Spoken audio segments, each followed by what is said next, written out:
Loué soit Jésus-Christ, le maître de la moisson qui rend toutes choses possibles en cette fin de mois. Le texte soumis à notre attention est celui d'Actes 11, 19, 30.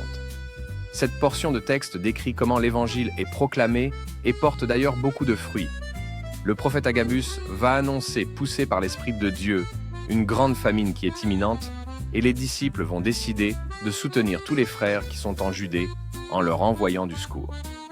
Mais ce qui nous intéresse, c'est que ces secours vont passer par les mains de Barnabas et Saul pour les parvenir. Comme elles sont donc dignes de confiance, ces mains qui reçoivent ces secours pour transmission. Voilà les mains que Dieu veut. Elles reçoivent pour transmission et elles transmettent effectivement. Frères et sœurs, une grande famine est annoncée et les disciples décident de venir en aide à ceux qui habitent la Judée. Ils passent donc par Barnabas et Saul pour faire parvenir leurs secours. Et le texte ne nous dit pas que ces mains chargées de transmettre les secours reçus ne l'ont pas fait. On leur a donné de transmettre et elles ont transmis. Voilà ce qu'on attend des chrétiens. Faire montre de loyauté. Ce que tu as reçu pour autrui, il faut transmettre, mais malheureusement, de plus en plus, il y a des bandits ici dehors. Ils reçoivent pour transmission et ils ne transmettent pas.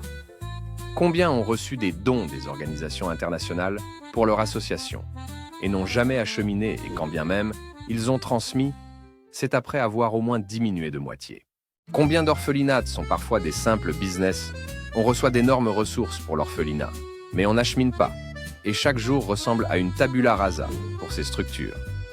Combien de bailleurs de fonds et d'organisations financent certains projets, mais ils ne parviennent jamais à ceux pour qui c'était destiné. Il y a des testaments de certaines personnes qui n'ont jamais été transmis comme le défunt l'avait laissé.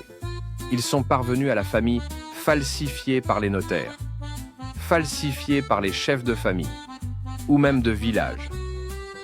Comme c'est décevant. Combien de veuves n'ont jamais perçu ce que le mari a laissé avant de partir parce que confisqué par les oncles et les tantes de la famille. Comme ces scélérats ou criminels.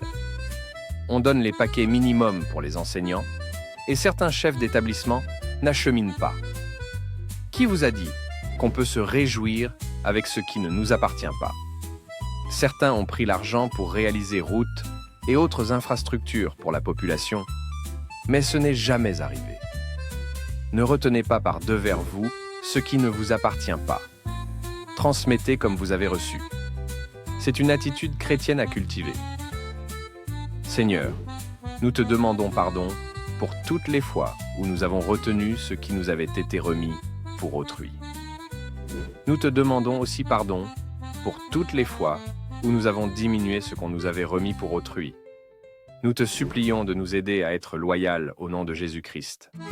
Bon début de semaine et bonne fin de mois à toi au nom de Jésus-Christ. God bless.